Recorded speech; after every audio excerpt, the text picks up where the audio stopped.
The scream died in her throat the moment she saw him standing there between the pine trees, a rifle in one massive hand and a string of rabbits in the other, his eyes sharp as flint as they took in the ragged woman stumbling through the mountain pass like a ghost made flesh.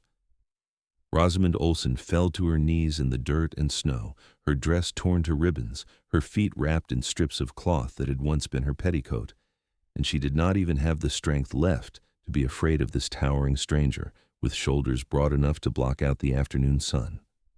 She had walked for 14 days through wilderness that wanted her dead, had left behind a husband whose fists spoke louder than his words ever did, and she had nothing left inside her except the stubborn will that had kept her moving when every bone in her body screamed for her to lie down and let the mountains take her. "Please," she whispered, and the word came out cracked and dry because she had not tasted clean water in 2 days. The man moved toward her with surprising speed for someone so large, setting down his rifle against a tree trunk before crouching in front of her.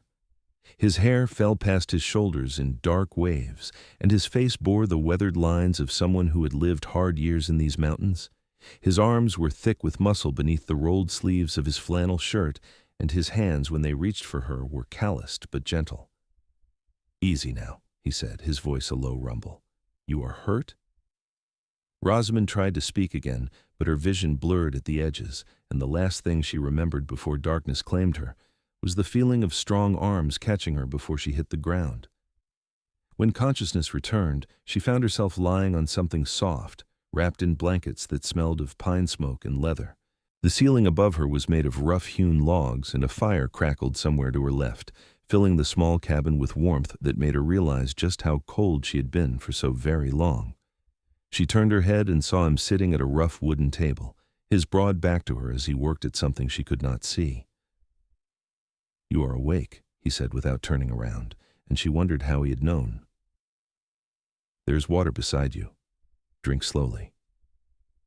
She pushed herself up on trembling arms and found a tin cup on an upturned crate next to what she realized was a bed built into the cabin wall. The water was cold and clean and tasted like the most beautiful thing she had ever experienced. She drank it in small sips as he had instructed, then set the cup down with shaking hands. "Thank you," she managed. He turned then, and she saw that he had been cutting vegetables on a board. His eyes met hers across the small space, and they were the color of storm clouds over the mountains. "How long since you ate?" "I don't know. 3 days maybe. There were berries yesterday, I think." He stood and moved to the fire where a pot hung on an iron hook. He ladled something into a bowl and brought it to her, along with a wooden spoon worn smooth from use. "Stew. Eat what you can." The smell of it made her stomach clench with hunger so fierce it was almost painful. She took the bowl with both hands and brought a spoonful to her lips, venison and root vegetables and herbs she could not name, rich and thick and wonderful.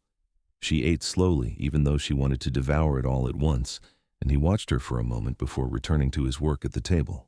"My name is Nathan Stone," he said as he resumed cutting vegetables. "This is my cabin. You're safe here." "Rosamund Olsen," she replied between bites. "Rosa. Where did you come from, Rosa?" The question hung in the air between them, heavy with everything it implied. She took another bite of stew and felt the warmth of it spreading through her chest. "The trading post. 2 weeks' walk from here, maybe more. I don't know exactly." "You walked 2 weeks through these mountains?" "Yes." "Alone?" "Yes." He stopped cutting and turned to look at her again, and something in his expression made her think he understood more than she had said. "Winter is coming to these peaks. You are lucky to be alive." "I know." Nathan Stone returned his attention to the vegetables, his knife moving with practiced efficiency. "The nearest town is La Junta, 3 days' ride east. When you are well enough, I will take you there if that is what you want." Rosa finished the stew and set the bowl aside, pulling the blankets tighter around her shoulders. "I don't want to go to town." "You have people somewhere?" "No." "The trading post you came from?" "I would rather die than go back there." The words came out harder than she had intended, and silence filled the cabin. Nathan Stone set down his knife and turned to face her fully, leaning back against the table with his arms crossed over his broad chest. The firelight caught the planes of his face, making him look carved from the same stone as the mountains outside. "A man?" he asked quietly. Rosa met his gaze and refused to look away. "My husband," if you want to call him that. Nathan was quiet for a long moment, then he nodded once. You can stay here until you are strong enough to decide what comes next. I will not send you anywhere you do not want to go. Something tight in Rosa's chest loosened just a fraction. Why would you help me? Because you need help, he said simply, as if it were the most obvious thing in the world. And because these mountains are no place for someone alone. Rest now. We will talk more when you have slept. She wanted to ask him more questions, wanted to know why a man like him lived alone in a cabin so far from civilization, wanted to understand the kindness in his eyes when the world had shown her so little kindness for so long. But exhaustion pulled at her like a physical weight, and her eyes grew heavy despite her best efforts to keep them open. When she woke again, evening had fallen and the cabin was lit by firelight and the glow of a single oil lamp on the table. Nathan Stone sat in a chair he had built himself, his long legs stretched toward the fire, reading a book with pages yellowed from age. He looked up when he heard her stir. How do you feel? Sore, she admitted. But better. He set the book aside and stood, moving to the fire to check the pot that hung there. Your feet need tending. I cleaned them while you slept, but they need proper bandaging. Rosa looked down and realized that the strips of cloth she had wrapped around her bleeding feet were gone, replaced with clean white bandages. The thought of him caring for her while she was unconscious should have embarrassed her, but instead she felt only gratitude. I have willow bark tea for the pain, he said, pouring liquid from a smaller pot into a cup, and salve for the wounds. They will heal if you stay off them for a few days. He brought her the tea and she drank it, despite the bitter taste. Then he knelt beside the bed with a small tin of salve and began unwrapping the bandages on her feet with the same gentle efficiency he seemed to bring to everything he did. His hands were huge, the fingers thick and scarred from a life of hard work, but they moved with surprising delicacy as he examined the cuts and blisters that covered her soles. You walked through hell to get here, he said quietly. It was better than staying in hell. He glanced up at her, and something in his eyes made her think he understood that too. He applied the salve carefully, his touch feather light on her damaged skin, then wrapped her feet in fresh bandages. When he finished, he stood and washed his hands in a basin by the door. I am going to check on my horse, he said. The door bar's from the inside. Use it if it makes you feel safer. I am not afraid of you, Rosa said, and realized as she spoke that it was true. Nathan paused with his hand on the door latch and looked back at her. Good. You should not be. But you have been hurt by someone who was supposed to protect you, and trust does not come easy after that. Bar the door anyway if you want. Then he was gone into the night, leaving her alone in the warm cabin with the fire crackling and the wind beginning to howl outside. Rosa did not bar the door. Instead, she lay back on the bed and stared at the log ceiling and wondered what kind of man Nathan Stone was, to live alone in these mountains and show kindness to a stranger without asking for anything in return. Over the next 3 days, Rosa learned that Nathan Stone was a man of few words but many skills. He rose before dawn each morning to tend his horse and check his trap lines, returning with rabbits or squirrels or once a young deer that he dressed and butchered with the efficiency of long practice. He cooked simple but nourishing meals, he kept the cabin clean and warm, and he carved things from wood in the evenings while she rested and healed. He never asked her questions she did not want to answer, never pressed her for details about where she had come from or what she had escaped. He simply went about his life with quiet competence, and she found herself watching him when she thought he was not looking, taking in the way his muscles moved beneath his shirt when he split wood outside, the concentration on his face when he repaired a tear in his coat with neat, careful stitches, the gentleness in his hands when he changed the bandages on her feet each evening. On the 4th day, Rosa felt strong enough to stand. She tested her weight carefully, expecting pain, but the salve had worked wonders and her feet only ached dully. She made her way across the small cabin to where Nathan sat at the table, using a knife to carve something from a piece of pine. I should help, she said. You have done so much for me. Let me cook at least. He looked up from his work and studied her for a moment. You are sure you are well enough? I need to be useful. I cannot just lie there forever. A small smile touched the corner of his mouth, the first she had seen from him. All right, the supplies are in that chest by the wall. We are low on fresh meat, but there is dried venison and beans and cornmeal." Rosa moved to the chest and opened it, finding it neatly organized despite being in the home of a man who lived alone.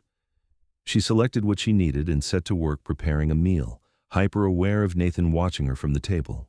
It felt strange to cook in someone else's space, to move through a kitchen that was not hers, but there was something peaceful about it too, something normal in a life that had been anything but normal for far too long. "You live here year-round?" she asked as she worked. "Yes." "Is it not lonely?" "Sometimes," he admitted, "but I prefer lonely to complicated." Rosa understood that sentiment more than he knew. "How long have you been here?" 6 years. I built this cabin when I was 22, came west from Missouri after the war." The Civil War, he meant. It had ended in 1865, which meant this was 1871, and Nathan Stone was 28 years old. Only 6 years older than her own 22, though he carried himself with the bearing of someone much older. "You fought?" she asked. "Yes." The single word carried weight, and Rosa did not press for more. She had learned enough about men and war to know that those who had seen the worst of it rarely wanted to speak of it. Instead, she focused on cooking, and when the meal was ready, she served it to him at the table before sitting across from him with her own plate. They ate in comfortable silence for a while before Nathan spoke again. "You cook well." "My mother taught me before she died. Cooking was one of the few things that brought her joy." "How old were you when you lost her?" 16. My father followed her a year later. Fever took them both."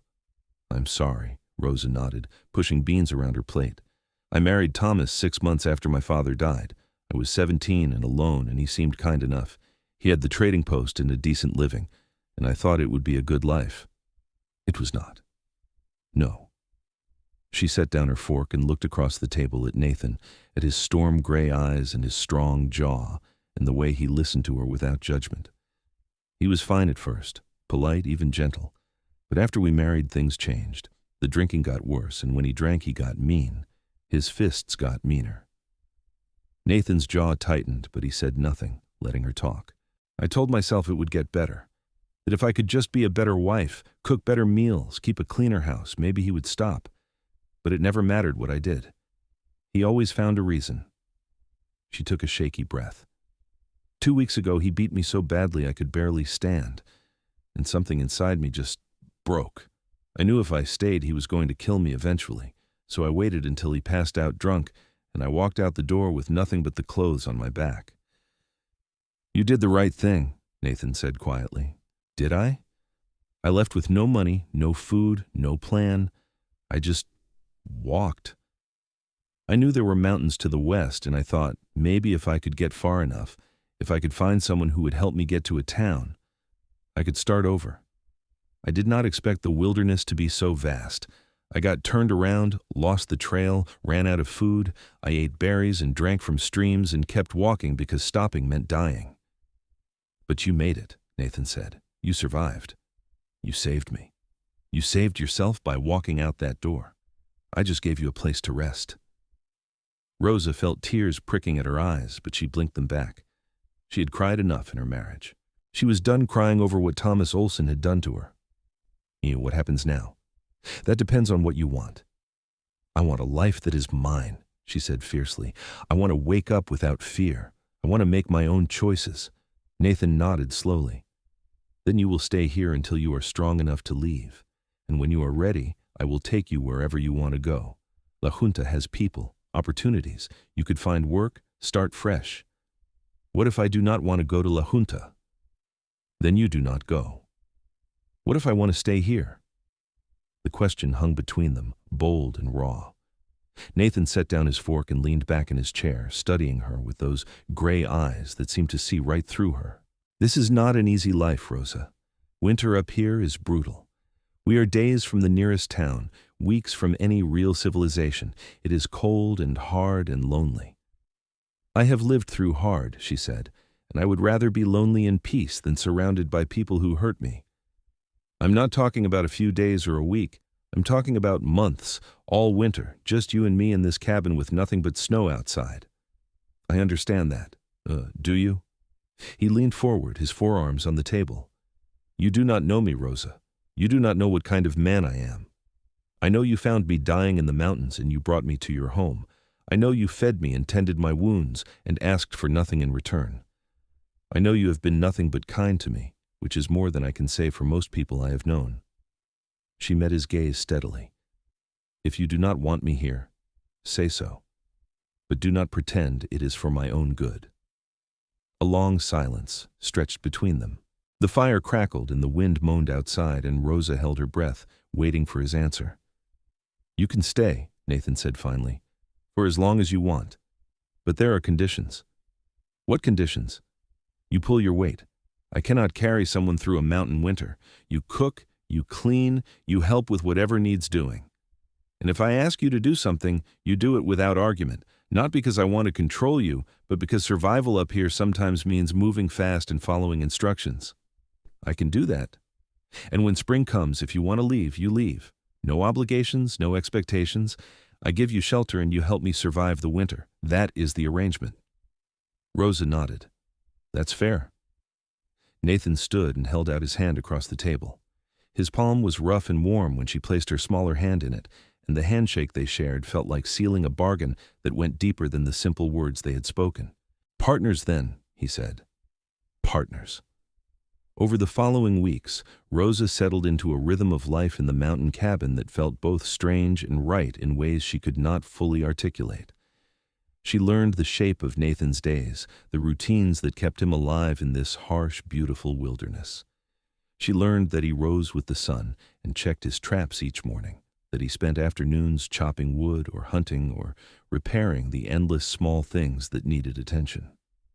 She learned that he was a man of action rather than words, that he thought carefully before speaking and meant what he said when he did. And she learned that despite his size and strength, despite the rifle he carried and the scars on his knuckles from fights she could only imagine, Nathan Stone was one of the gentlest men she had ever known. He never raised his voice. He never made sudden movements that might startle her. When he needed to pass behind her in the small cabin, he always announced himself first. He gave her the bed and slept on a bedroll by the fire without complaint. He respected her space, her privacy, her need for silence when the memories of what she had escaped threatened to overwhelm her. In return, Rosa threw herself into making their shared life work. She cooked meals that stretched their supplies and made the cabin smell like someone's home rather than just a place to sleep. She mended his clothes with stitches far neater than his own rough repairs. She learned to scrape and tan the hides from the animals he trapped, working the leather until it was soft and supple. She gathered pine cones for kindling and sorted dried herbs and kept the cabin cleaner than it had probably been in years. They worked side by side in the long autumn days, and slowly, gradually, Rosa felt something inside her begin to thaw. The constant tension she had carried in her shoulders started to ease. She stopped flinching at sudden noises. She began to sleep through the night without nightmares of Thomas's fists and his whiskey breath and the sound of his boots on the wooden floor. And she began to notice things about Nathan Stone that had nothing to do with gratitude or survival, and everything to do with the way her heart beat faster when he smiled at something she said. It happened gradually, like the turning of the seasons. She noticed the way his eyes crinkled at the corners when he was amused, even when his mouth barely moved. She noticed the deep rumble of his rare laugh, rich and warm like good whiskey. She noticed the careful way he handled delicate things, the same massive hands that could split logs with an axe, moving with infinite gentleness when he carved a wooden spoon or stitched a torn seam. She noticed the breadth of his shoulders when he worked without his shirt in the autumn sun, the play of muscle beneath scarred skin, the way his hair fell in his eyes when he bent over his work. She noticed the quiet intelligence in everything he did, the way he read his battered books by firelight and knew the names of birds and the patterns of weather in the mountains. And most of all, she noticed the way he looked at her sometimes when he thought she was not paying attention, his gray eyes soft with something that made her breath catch in her throat. The first snow came in late October, dusting the peaks white and sending a chill through the cabin that even the fire could not fully banish. Nathan spent 3 days reinforcing their supplies, hunting hard to fill the small smokehouse he had built behind the cabin, checking and rechecking that everything they needed for winter was in place. "Storm is coming," he said one evening as they sat by the fire, him carving and her mending a shirt. "Big one. We will be snowed in for weeks once it hits." "Are we ready?" Rosa asked. "Yes, we have food, wood, water from the stream before it freezes over completely. We will be fine." "You sound very certain." "I have been through 5 winters up here. I know what to expect." Rosa set down her mending and looked at him across the firelight. "Nathan, can I ask you something?" "Always." "Why did you really come up here? 6 years alone in the mountains is a long time. What were you running from?" His hands stilled on the piece of wood he had been shaping. For a long moment she thought he would not answer, that she had pushed too far into territory he wanted to keep private. But then he set down the carving and met her eyes. "After the war ended, I came home to Missouri and found that the girl I had loved since I was 16 had married my brother while I was gone. They were happy, building a life together, and I was just this reminder of violence and death. I did not fit anywhere anymore. So I came west, kept moving until I found these mountains, and I realized that up here I did not have to fit. I could just be. Do you regret it?" "Sometimes, when the cold sets in and the loneliness gets heavy. But mostly no." He paused, then added quietly, "It has been different since you came. Better." Rose's heart hammered against her ribs. "Better how?" "The cabin feels like a home instead of just a shelter. The work feels lighter when there is someone to share it with. And I find myself looking forward to evenings instead of just enduring them." "I feel the same," she admitted. "I keep thinking about what it will be like when spring comes, and I realize I do not want to leave." "You do not have to leave." "What would I do? Just stay here forever as your helper, your partner in survival?" Nathan stood and crossed the small space between them, lowering himself to sit on the floor beside her chair so that they were eye to eye. This close, she could see the flecks of blue in his gray eyes, could smell pine smoke and leather and something else that was uniquely him. "What do you want, Rosa?" he asked softly. "I want this," she whispered. "I want mornings where I wake up to the sound of you building up the fire. I want to cook meals we eat together and mend clothes you wear and sit by the hearth in comfortable silence. I want to feel safe, and I have not felt safe since before my parents died. Not until you." Rosa. Her name was a rough breath. "I'm not good with words. I do not know how to say pretty things. But these past weeks with you here have been the best I have known in longer than I can remember. When I am out checking traps, I find myself hurrying back because I want to see your face. When I lie down to sleep, the last thing I think about is whether you are warm enough, whether you are happy, whether you know how much you have come to matter to me." "Then tell me," she said, her voice barely above a whisper. "Tell me I am not imagining this." "You are not imagining anything." He reached up slowly, giving her every chance to pull away, and brushed a strand of hair back from her face. His fingers lingered against her cheek, calloused and warm. "I am falling in love with you, Rosa Olsen. Maybe I've been since the moment I saw you on your knees in the snow, too stubborn to quit even when you should have been dead." Joy and terror warred in her chest. "I am still married to Thomas. In the eyes of the law, I belong to him." "You belong to yourself," Nathan said fiercely, "and I do not give a damn what the law says. You walked away from him. You chose freedom over safety. That takes more courage than anything I saw in the war." "What if he comes looking for me?" "Then he will find a mountain man who has lived through battles that would break most men, and he will learn that some things are worth fighting for." Nathan's hand slid from her cheek to cradle the back of her head, his fingers threading through her hair. "I will never let him hurt you again, Rosa. That is a promise." She believed him.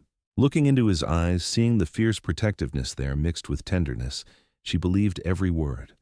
And when she leaned forward to close the distance between them, when her lips met his in a kiss that was gentle and questioning and full of hope, she felt the last pieces of her broken heart start to mend. Nathan kissed her like she was precious, like she might shatter if he held too tight. His other hand came up to cup her face, and he deepened the kiss slowly, carefully, letting her set the pace. Rosa's hands found his shoulders, feeling the solid muscle there, the warmth of him through his shirt. She had been kissed before by a husband who took what he wanted without asking, but this was different. This was Nathan asking a question with every touch, and her answering yes, Yes, yes. When they finally pulled apart, both breathing hard, Nathan rested his forehead against hers. "Stay with me," he murmured, "not just for the winter. Stay." "Yes," Rosa whispered, "I will stay." The storm Nathan had predicted hit 3 days later, a howling monster of wind and snow that turned the world outside the cabin into a white void. For 2 weeks the blizzard raged, piling snow against the walls until Nathan had to dig a tunnel just to reach the smokehouse.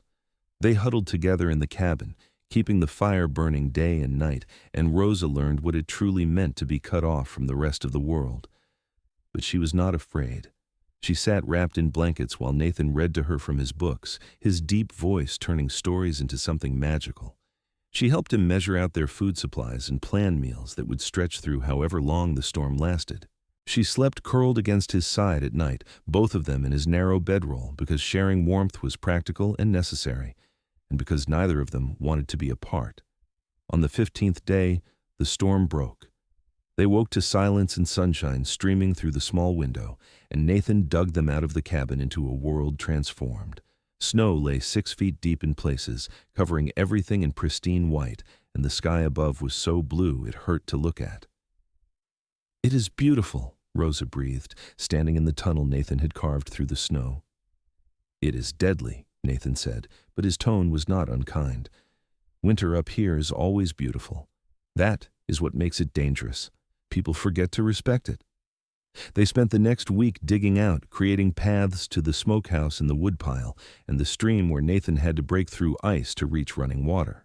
The work was hard and exhausting, and Rosa fell into bed each night with muscles aching in ways she had never experienced. But there was satisfaction in it too, in working alongside Nathan to ensure their survival, in knowing that she was contributing something real and valuable. As November turned to December, they settled into the deep rhythm of winter. The days were short and brutally cold, the nights long and dark. They lived by the light of the fire and the oil lamp, conserving supplies, moving through their tasks with the efficiency of people who had learned to work together seamlessly. And in the warmth of the cabin, in the quiet hours after the work was done, Rosa and Nathan learned each other in ways that had nothing to do with survival. They talked about everything and nothing, sharing stories from their pasts, dreams for their futures. Nathan told her about growing up in Missouri, about the brother he had loved and lost not to death, but to the simple passage of time and change.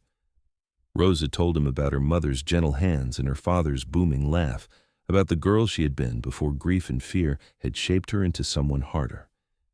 They kissed often, stealing moments throughout the day when Nathan would pull her close and press his lips to her temple, her cheek, her mouth. He touched her with a reverence that made her feel treasured, and slowly Rosa's fear of physical touch began to fade.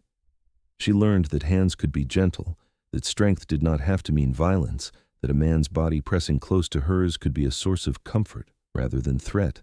One evening in mid-December, with a fresh storm howling outside and the fire burning low, Rosa lay with her head on Nathan's chest and listened to the steady beat of his heart. His arm was around her shoulders, his fingers tracing idle patterns on her upper arm through her dress. "Nathan," she said quietly. Will you tell me about the war?" His hand stilled for a moment, then resumed its gentle motion. "It is not a happy story. I know, but it is part of who you are, and I want to understand." He was quiet for so long she thought he might refuse. But then he took a deep breath and began to speak, his voice low and rough with memory. "I enlisted in '63, lied about my age to get in, thought it would be glorious, fighting for something I believed in. The reality was mud and blood and watching boys younger than me die screaming for their mothers." His arm tightened around her. "I saw things no person should see, did things I wish I could forget. When it ended, I came home different, quieter, harder. The girl I loved took one look at me and I saw fear in her eyes, not of me exactly, but of what I had become. I am not afraid of you," Rosa said firmly. "I know. That is one of the things I love about you. You see me for who I am now, not who I was or what I have done. I see a man who is strong enough to be gentle, who has every reason to be cruel and chooses kindness instead. That is the man I fell in love with." Nathan shifted so he could look down at her, his gray eyes intense in the firelight. Say that again. Which part? The part where you said you love me. Rosa felt heat rise in her cheeks, but she did not look away. I love you, Nathan Stone. I think I have been falling in love with you since you caught me before I hit the ground that first day. I just did not have the courage to say it. You are the bravest person I have ever met, Nathan said roughly. And I love you more than I knew it was possible to love anyone. He kissed her then, deep and searching, and Rosa felt heat kindle in her belly that had nothing to do with the fire. She had been married before, had shared a bed with a man, but that had been obligation and endurance. This was different. This was want, pure and simple, the desire to be closer to this man who had shown her what it meant to be cherished. When Nathan pulled back, his breathing was ragged. Rosa, I need you to be sure. We do not have to do anything you are not ready for. I am sure, she said, reaching up to cup his face with her hand. I want this. I want you. There is something you need to know first. He caught her hand and brought it to his lips, kissing her palm. If we do this, I consider us married in every way that matters. I do not care what any law or church says. You will be mine and I will be yours, and that is a vow I will never break. Tears pricked Rosa's eyes, but they were good tears, joyful tears. That is all I have ever wanted, to be chosen, to be loved, to build something real with someone who sees me as an equal. Then marry me, Rosa Olsen. Here, now, in this cabin with the storm outside and the fire between us. No witnesses but the mountains and God, if he is listening. Yes, she whispered. Yes, I will marry you. They said vows to each other in the firelight, simple promises to love and protect and stand together against whatever came. Nathan had no ring to give her, so he took a thin strip of leather and tied it around her finger with a knot that would not slip. When we can get to a town, I will buy you a proper ring, he promised. I do not need a proper ring. I just need you. And then they came together as husband and wife in truth, and Rosa learned that physical love could be beautiful when it was given freely and received with tenderness. Nathan was patient and careful, always watching her face to make sure she was comfortable, always putting her pleasure before his own. He kissed every inch of her skin like he was memorizing her, and when they finally joined, Rosa felt complete in a way she never had before. Afterwards, they lay tangled together in the narrow bedroll, Rosa's head on Nathan's shoulder and his arms holding her close. The fire had burned down to embers and the storm still raged outside, but inside the cabin, everything was warm and perfect. I love you, Rosa whispered into the darkness. I love you too, Nathan murmured, his lips against her hair. My wife. My husband. And Rosa fell asleep smiling, warmer and happier than she had been in longer than she could remember. The rest of winter passed in a blur of snowed-in days and long nights, of quiet work and quieter contentment. Nathan and Rosa moved through their life together like they had been doing it for years rather than months. They knew each other's rhythms, anticipated each other's needs, worked in the kind of harmony that comes from true partnership. But as January turned to February, and February inched toward March, a tension began to build in Rosa that had nothing to do with their relationship. She woke one morning feeling vaguely ill, attributed it to something she had eaten, and went about her day. But the nausea returned the next morning, and the one after that, and by the end of the week she knew with a certainty that both thrilled and terrified her. She was pregnant. She waited until evening to tell Nathan, watching him as he carved a new handle for their water bucket. His hands moved with their usual steady competence, and she wondered how those same hands would hold a baby, whether he would carve toys in the long winter evenings, whether he was ready for this kind of change. Nathan, she said quietly, setting aside the shirt she had been mending. Something in her tone made him look up immediately, his eyes sharp with concern. What is wrong? Nothing is wrong. At least, I do not think anything is wrong. But there is something I need to tell you. He set down his carving and gave her his full attention. Tell me. I am pregnant. The words hung in the air between them. Nathan went very still, his expression unreadable, and Rosa's heart sank. Maybe he did not want children. Maybe this was too much, too soon. Maybe he would regret bringing her into his life. But then, A slow smile spread across his face, transforming him, making him look younger and more joyful than she had ever seen. "You are certain?" "As certain as I can be without a doctor. All the signs are there." Nathan stood and crossed to her in 2 long strides, pulling her up into his arms and spinning her around despite the limited space. "We are going to have a baby," he said wonderingly. "Rosa, we are going to have a baby." Relief flooded through her, warm and sweet. "You're happy?" "Happy? I'm beyond happy. I'm overwhelmed. I'm terrified and thrilled and every other feeling all at once." He set her down gently and cupped her face in his hands. "We are going to be parents." "Yes." "When?" "Late summer, I think. August, maybe September." Nathan did some quick mental calculation. "We will need to get you to a doctor, and supplies, proper supplies for when the baby comes. I can make a cradle, but we will need clothes and blankets and things I do not know enough about." "We have time," Rosa said, covering his hands with hers. "Months yet. And women have been having babies in remote places since the beginning of time. I know, but I want to do this right. I want you to have everything you need." "I have everything I need. I have you." He kissed her then, soft and sweet, and Rosa felt the last shadow of fear lift from her heart. They would figure this out together, just like they had figured out everything else. As the snow began to melt and the first hints of green appeared on the mountainsides, Nathan started preparing for a trip to La Junta. They would go together once the passes were clear, stock up on supplies for the baby, maybe find a traveling preacher or a judge who could make their marriage legal in the eyes of the law.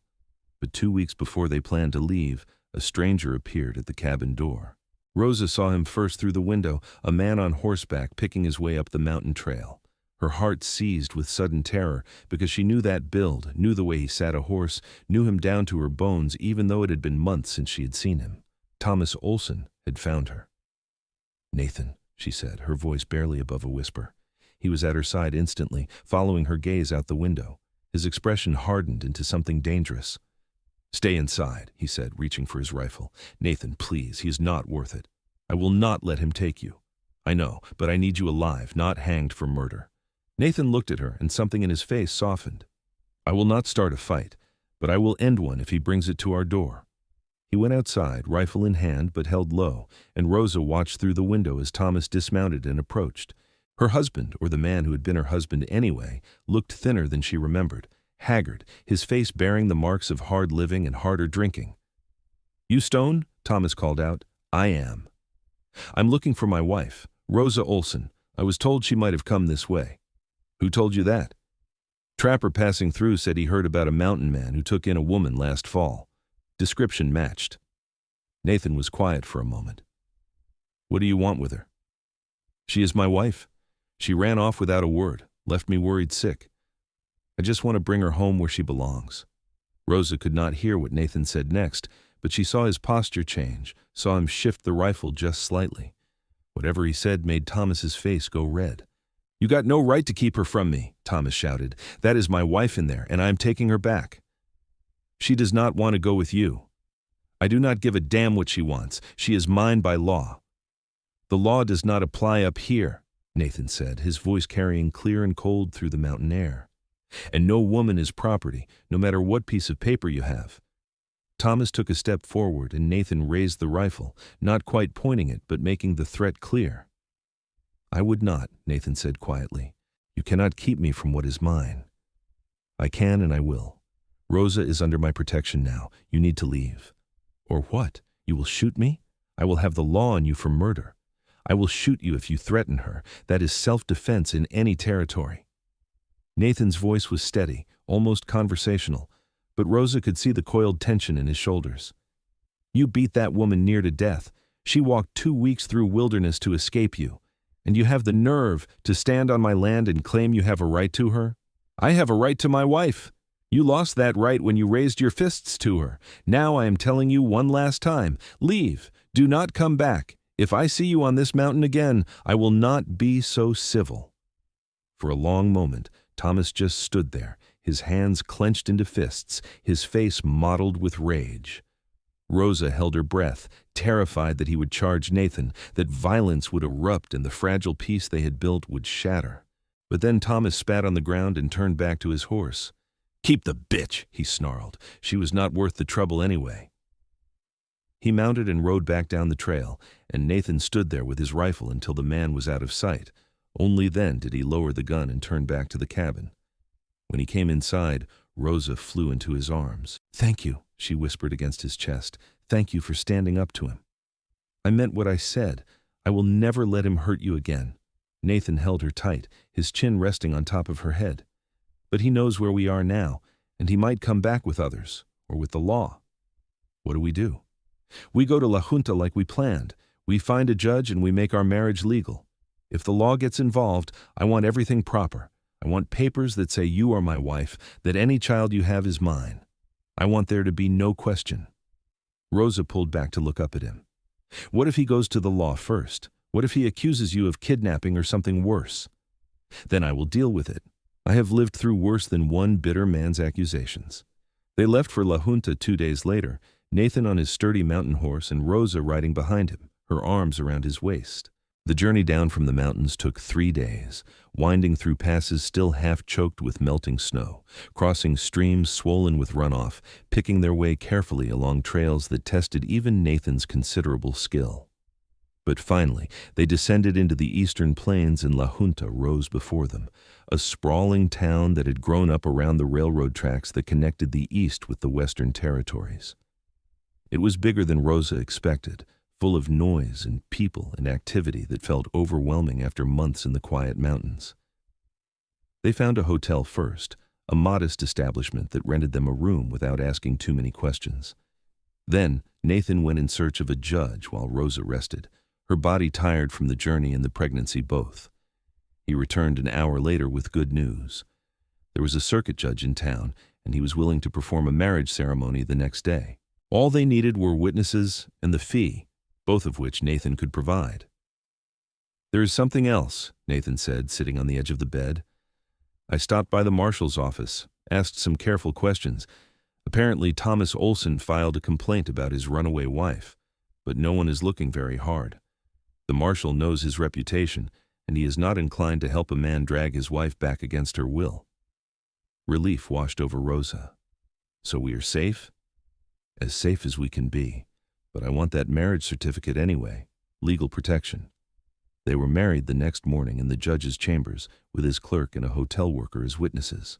Rosa wore a simple blue dress they had bought that morning, and Nathan wore the only clean shirt he owned. The ceremony was short and practical, nothing like the wedding she had endured with Thomas, and when the judge pronounced them husband and wife, Rosa felt a weight lift that she had been carrying since the day she walked away from the trading post. They spent a week in La Junta, buying supplies for the baby and stocking up on things they would need for the coming year. Nathan bought Rosa a real wedding ring, a simple gold band that fit perfectly on her finger next to the leather strip he had tied there months before. "You can take off the leather now," he said when he slipped the ring on. "No," Rosa said, looking down at both bands together. "I want to keep it. The leather was our true wedding, out there in the mountains with nothing but our promises. The gold is just making it official." Nathan kissed her there in the middle of the general store, and the clerk smiled at them like they were the most romantic thing she had seen in months. On their last day in town, Rosa convinced Nathan to sit for a photograph. They found a photographer who had recently set up shop, and they posed stiffly in front of his camera, Rosa sitting and Nathan standing behind her with his hand on her shoulder. When the photograph was developed, Rosa tucked it carefully into her bag. It would be something to show their child someday, proof that their parents had loved each other enough to make it official. They returned to the mountains in early May, when the wildflowers were blooming and the aspens were putting out new leaves. The cabin looked exactly as they had left it, small and sturdy and perfect, and Rosa felt like she was coming home in a way she never had before. Summer arrived with warm days and cool nights, and Rosa's belly grew round with their child. Nathan doted on her, refusing to let her do any heavy work, bringing her wildflowers he found on his trap runs, reading to her in the evenings while she knitted small blankets and tiny socks. In August, on a day when the heat hung heavy even in the mountains, Rosa's labor began. Nathan had prepared as best he could, reading every scrap of information he could find about childbirth, laying in supplies, even riding down to La Junta a month earlier to speak with a doctor about what to expect. but nothing truly prepares a man for watching the woman he loves go through something so difficult. Nathan held Rosa's hand through the contractions, wiped her forehead with cool cloths, spoke words of encouragement even when his own heart was hammering with fear. It was a long labor, lasting through the night and into the next day. But when the sun was high in the sky and the birds were singing outside, Rosa gave birth to a healthy baby boy with strong lungs and a full head of dark hair. Nathan cut the cord with shaking hands, wrapped his son in the blankets Rosa had made, and placed him in her arms. Tears streamed down his face as he looked at them, his wife and his child, and he felt more complete than he had ever thought possible. "What should we name him?" Rosa asked, exhausted but beaming. "I do not know. What do you think?" "I think we should name him after your father. What was his name?" "Jacob." "Jacob Stone," Rosa said, trying it out. "I like it. Strong name for a mountain boy." "Jacob it is then." Nathan leaned down and kissed first his son's forehead, then Rosa's lips. "Thank you. Thank you for this gift." "Thank you for saving me," Rosa whispered, "for giving me a home and a life and a family." "You saved me too," Nathan said. "I just did not realize I needed saving until I found you." The months after Jacob's birth were some of the happiest of Nathan's life. He watched in wonder as his son grew, as Rosa healed and grew stronger, as their small family found its rhythm. He carved toys for Jacob, built a larger bed so they could all sleep together, added a small addition to the cabin that would serve as a room for the baby when he was older. Rosa blossomed in motherhood, finding a strength and joy Nathan had not seen in her before. She sang to Jacob while she worked, told him stories about his grandparents he would never meet, taught him to smile and laugh and reach for the world with tiny, curious hands. That winter was hard, with Jacob to care for through the long, cold nights, but it was also beautiful. They took turns walking him when he fussed, shared the work of keeping everyone warm and fed, found moments of quiet intimacy in the spaces between feeding and changing and soothing. And through it all, Nathan and Rosa's love deepened in ways that went beyond passion or romance. They became partners in every sense, building a life together in the wilderness, creating something real and lasting from the broken pieces they had both been when they met. When spring came again, Nathan suggested they make a trip to La Junta so Jacob could be photographed, and so Rosa could have the company of other women for a change. But Rosa surprised him by shaking her head. "I do not need other women," she said. "I have you, and I have our son, and I have these mountains. That's enough for me." "You are sure? You do not miss town life at all?" "I miss nothing about the life I had before. This is the life I chose, Nathan. You and me and Jacob and whatever else comes. That is all I need." He pulled her close and kissed her, Jacob babbling happily between them, and Nathan thought that he had never expected to be this happy. He had come to the mountains to be alone, to escape a world that no longer fit him, and instead he had found everything that mattered. The years passed in the steady rhythm of mountain life. Jacob grew from baby to toddler to a sturdy little boy who followed his father everywhere, learning to check traps and identify animal tracks and move quietly through the forest. Rosa gave birth to 2 more children, a daughter they named Emma, who had her mother's fierce spirit, and another son, Thomas, named not for Rosa's first husband but for Nathan's grandfather. They expanded the cabin to accommodate their growing family, adding rooms and storage and a proper kitchen area. Nathan taught Jacob and Emma to read using his battered books, and Rosa taught them all to cook and sew and tend to the practical matters of life. They made occasional trips to La Junta for supplies and to maintain their connection to the civilized world, but the mountains were their true home. Sometimes, on quiet evenings when the children were asleep and Nathan and Rosa sat by the fire as they had years before, they would talk about that first day when he had found her wandering and broken in the snow. "Do you ever wonder what would have happened if I had taken a different path that day?" Nathan asked once. "No," Rosa said firmly, "because I believe we were meant to find each other. You needed someone to bring life back to these mountains, and I needed someone to show me what it meant to be safe. We saved each other." "I love you," Nathan said as he did every night. "I love you too," Rosa replied as she always did. "My mountain man. My home." And in the cabin they had built together, in the mountains that had witnessed their vows and their struggles and their joy, Nathan and Rosa Stone lived the life they had chosen. It was not always easy, and it was not always simple, but it was theirs, built on love and trust and the unshakable knowledge that they were exactly where they were meant to be. When Jacob was 10 years old, Nathan began teaching him to hunt with a rifle of his own. The boy took to it naturally, moving through the forest with the same quiet competence his father had mastered years before. Emma, at 8, proved to be better with traps than either of her brothers, her small hands nimble and her mind quick to understand the mechanics of springs and triggers. Little Thomas, just 6, was the dreamer of the family. He collected interesting rocks and carved shapes from wood and asked endless questions about everything he saw. Nathan worried sometimes that the boy was too gentle for mountain life, but Rosa assured him that there was room in the world for dreamers too. They were a family, complete and happy, and if sometimes Rosa thought about the girl she had been, stumbling through the snow with nothing but desperation driving her forward, she felt only gratitude that her suffering had led her here. One spring morning, when Rosa was 35 years old and Nathan 41, they woke to find that Jacob had carved something and left it on the kitchen table. It was a small wooden plaque with words burned into the surface. "Home is not a place," it read. "It is the people who love you."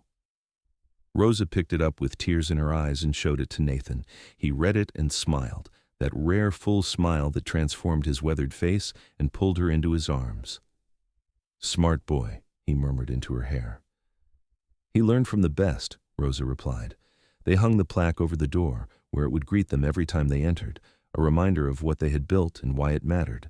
And on summer evenings, when the whole family sat outside watching the sunset over the peaks, Rosa would sometimes catch Nathan's eye and smile, and he would smile back, and no words were needed to express what they both felt. They had found each other in the wilderness, two broken people searching for something they could not name. And together, they had built something better than either of them had dared to dream. They had built a home, a family, a love that would last as long as the mountains themselves. As the children grew older and began to find their own paths, Jacob eventually brought home a young woman from La Junta, a teacher who was not afraid of mountain life. Nathan and Rosa welcomed her with open arms and helped build a cabin for the young couple within shouting distance of the main house. Emma declared at 15 that she would never marry, that she was going to be a trapper like her father. And while Nathan worried for her, Rosa reminded him that their daughter had inherited her own stubborn independence. If anyone could make a life on their own terms in these mountains, it was Emma. Thomas surprised them all by showing an aptitude for medicine. He studied from books Nathan ordered from back east, and eventually took a position as assistant to the doctor in La Junta, riding up to visit his family once a month with stories of broken bones set and fevers cured. Through it all, Nathan and Rosa remained the center of their family, the steady foundation on which everything else was built. They grew older together, silver threading through Nathan's dark hair and lines deepening around Rosa's eyes, but the love between them never faded. If anything, it grew stronger with each passing year, tempered by hardship and sweetened by joy. On their 20th anniversary, counted from that first winter evening when they had spoken vows by firelight, Nathan presented Rosa with a gift. It was a leather-bound journal, handmade and beautiful, with her name embossed on the cover. "I want you to write our story," he said, "for the grandchildren when they come, so they know where they came from." Rosa opened the journal and found that the first page already bore words in Nathan's careful script. She walked 2 weeks through wilderness that should have killed her, but she was too stubborn to die. I found her on her knees in the snow, and she saved my life by letting me save hers. Rosa looked up at her husband, this man who had been her salvation and her home, and smiled through happy tears. "It is a good beginning." "It is our beginning," Nathan corrected. "The rest is ours to write." And so Rosa began to fill the pages, writing their story in ink that would last generations. She wrote about fear and courage, about running and finding, about building a life from nothing but love and determination. She wrote about their children and the mountains and the quiet moments that had shaped them into who they were. When she was finished, years later, she read the last entry to Nathan as they sat on the porch of the cabin that had grown from a simple shelter into a real home. "We were two people who had lost our way," she read, "and in finding each other, we found ourselves. This is our story, written in the mountains and lived in love.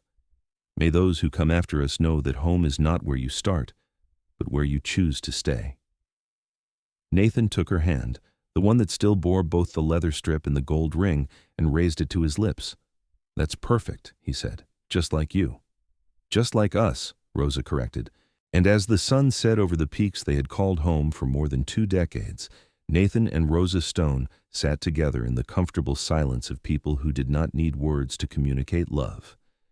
They had built something lasting here, something real, and it would endure long after they were gone. The mountains had witnessed their promises and their struggles and their joy. And when they were very old, when their children had children of their own, and the cabin was full of laughter and life, Nathan and Rosa would still sit together in the evenings and remember the day a mountain man found a woman wandering alone and lost, and how they had saved each other. It was not the life either of them had imagined when they were young. It was better. It was theirs. And it was exactly enough. Years continued to pass with the steady rhythm that defined life in the high country. Nathan's hair went fully silver, and Rosa's hands developed the kind of strength that came from decades of hard work. Their children brought grandchildren, and the once solitary cabin became the center of a small clan that stretched across the mountainside. Jacob and his wife Sarah had 3 children who ran wild through the forests, learning the ways of the mountains from their grandfather. Emma, true to her word, never married, but she built a thriving trapline business and became known throughout the territory as the best trapper in the Rockies. Thomas brought his medical knowledge back to the family whenever someone fell ill or injured, and he eventually married a quiet woman named Grace, who loved the mountains almost as much as he did. Nathan taught his grandchildren the same lessons he had taught his own children: respect for the wilderness, the importance of preparation, the value of hard work. But he also taught them about love, though not with words. He taught them by the way he still brought Rosa wildflowers every summer, by the way he always checked that she was warm enough before he settled down himself, by the tender looks he gave her when he thought no one was watching. Rosa, for her part, filled the cabin with warmth and laughter, and the kind of love that made everyone feel safe. She told stories to the grandchildren about their heritage, about courage and survival and choosing your own path, and she never once spoke of Thomas Olsen or the trading post or the girl she had been before Nathan found her. That part of her life was so distant now that it felt like it had happened to someone else. On a summer evening when Nathan was 63 and Rosa 57, they took a walk alone together up to a ridge above their cabin. It was a place they had discovered years ago, a rocky outcrop that offered a view of endless peaks stretching to the horizon. They sat together on the sun-warmed stone, Nathan's arm around Rosa's shoulders, and watched the light turn golden as the sun dropped toward the western peaks. "Do you remember the first time I brought you up here?" Nathan asked. "Of course. It was spring and I was pregnant with Jacob. You were terrified I would slip and fall, even though the trail was perfectly safe." "You were precious cargo," Nathan said with a slight smile. "I was not taking any chances." "You have always protected me," Rosa said softly, "even when I did not think I needed protecting. You have always been strong enough to protect yourself. I just wanted you to know you did not have to do it alone anymore." Rosa leaned her head against his shoulder, feeling the solid warmth of him, the steady presence that had been her constant for more than 20 years. "I never told you this properly," she said. "But thank you, Nathan, for everything, for finding me, for giving me a home, for loving me even when I was too broken to believe I deserved love." "You were never broken," Nathan said firmly. "Hurt, yes. Scared, yes. But never broken. You walked 2 weeks through wilderness that would have killed most people. You survived things that should have destroyed you. And you built a whole new life from nothing. That is not broken, Rosa. That is strength beyond measure." "I only found that strength because you showed me it was safe to," Rosa replied. "You gave me space to heal and time to remember who I was before fear shaped me. You never demanded anything, never pushed, never made me feel like I owed you something for helping me. That is the greatest gift you could have given." Nathan was quiet for a moment, his hand rubbing gentle circles on her shoulder. "I love you," he said finally. "I loved you from the moment I saw you refuse to give up, even when you had every reason to. And I will love you until the day I die, and beyond, if such things are possible." I love you too, Rosa whispered. You are my home, Nathan Stone. Not this mountain, not the cabin, not even Colorado. You, wherever you are. That is where I belong. They sat together as the stars began to emerge in the darkening sky. Two people who had found each other against all odds and built something beautiful from their broken pieces. And when they finally made their way back down to the cabin, walking slowly in the dusk, they did so hand in hand, as they had done for 20 years and would continue to do for whatever time they had left. The journal Rosa had filled with their story sat on a shelf in the cabin, its pages full of memories and lessons and love. And sometimes, when the grandchildren were old enough to understand, Nathan or Rosa would take it down and read passages aloud, teaching the next generation about courage and survival and the transformative power of love given freely. In the winters that followed, when the snow piled high and the family gathered close, Nathan would tell stories by the fire. He spoke of battlefields and hard decisions, of coming to the mountains to escape and finding instead that he was running toward something he had not known he needed. He spoke of the day he found a woman who refused to quit even when quitting would have been easier. And Rosa would add her own perspective, talking about fear and freedom, about the courage it took to walk away from the familiar, even when the familiar was killing you. She talked about learning to trust again, about discovering that strength did not mean doing everything alone, about the revelation that true partnership meant two people choosing each other every single day. Their grandchildren listened with wide eyes, understanding instinctively that they were hearing something important, something that would shape who they became.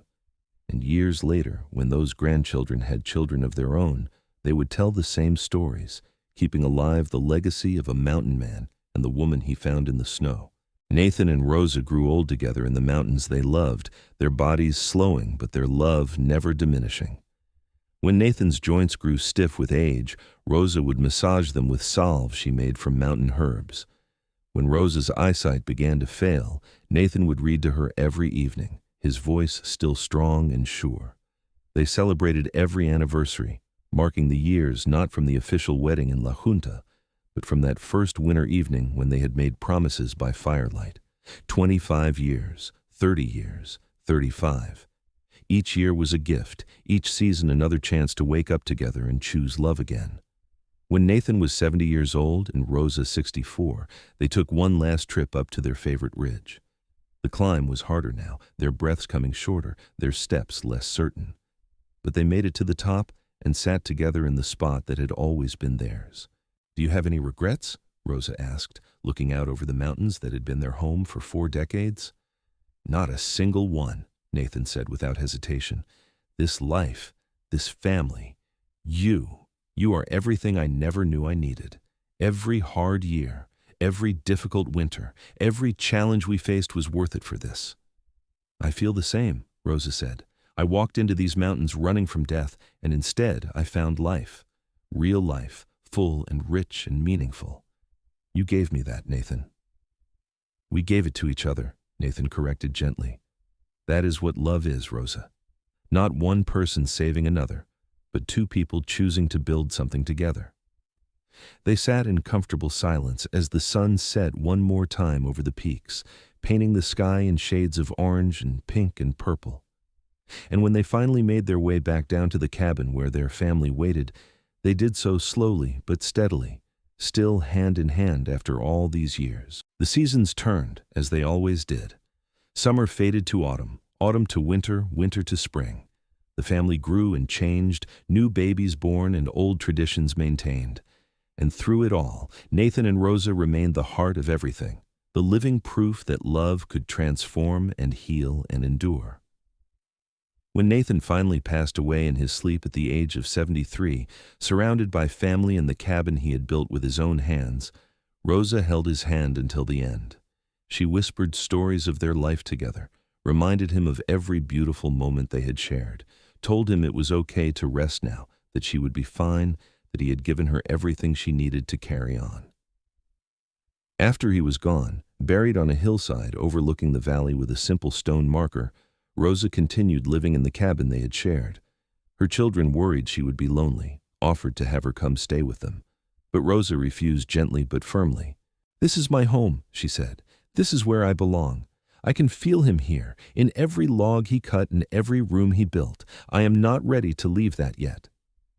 So she stayed, tending the cabin and the gardens, welcoming grandchildren and great-grandchildren, keeping alive the stories and the lessons. She lived for 7 more years after Nathan's death, and in that time she finished a second journal, writing letters to him that she would never send, recording memories she wanted preserved. When Rosa Olsen Stone passed away peacefully in her sleep at the age of 71, her family found her lying in the bed she had shared with Nathan, a smile on her weathered face and the leather strip from their first wedding still tied around her finger beneath the gold band. They buried her next to Nathan on the hillside, their stones side by side facing the mountains they had loved. And carved into Rosa's stone, beneath her name and dates, were the words she had written at the end of her journal. She walked 2 weeks to find freedom. She found love instead. And it was enough. The cabin Nathan built and Rosa filled with love stands to this day, maintained by their descendants who still live in these mountains. The journals they wrote sit in a place of honor, read by each new generation, teaching lessons about courage and love and the importance of choosing your own path. And sometimes, on quiet evenings when the wind moves through the pines just right, the people who live there swear they can feel the presence of 2 souls who loved these mountains and each other with equal passion. They say you can feel it in the warmth of the old logs, in the peaceful quiet that fills every room, in the sense of home that permeates the very air. The story of the mountain man who found a woman wandering alone and lost, who gave her home and received love in return, lives on. It lives in the descendants who still work the trap lines and tend the gardens.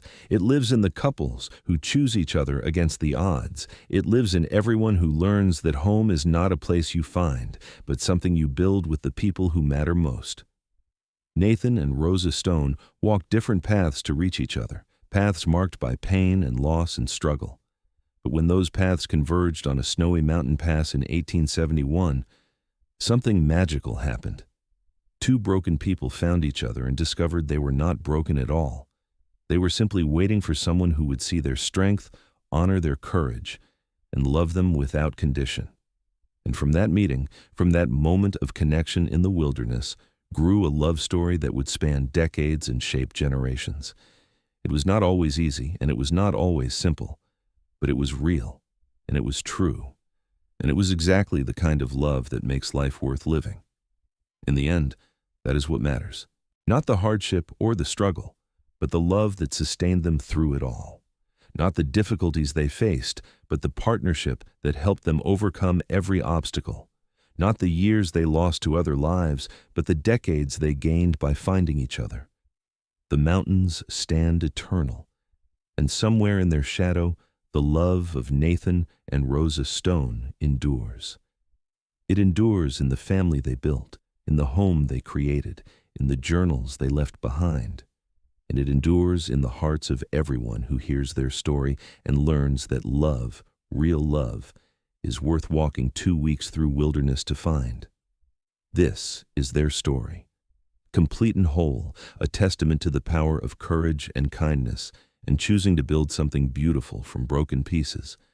And it is a story with a truly happy ending, not because life was perfect or easy, but because 2 people found each other and decided that together they could face anything. They lived well, they loved deeply, loved.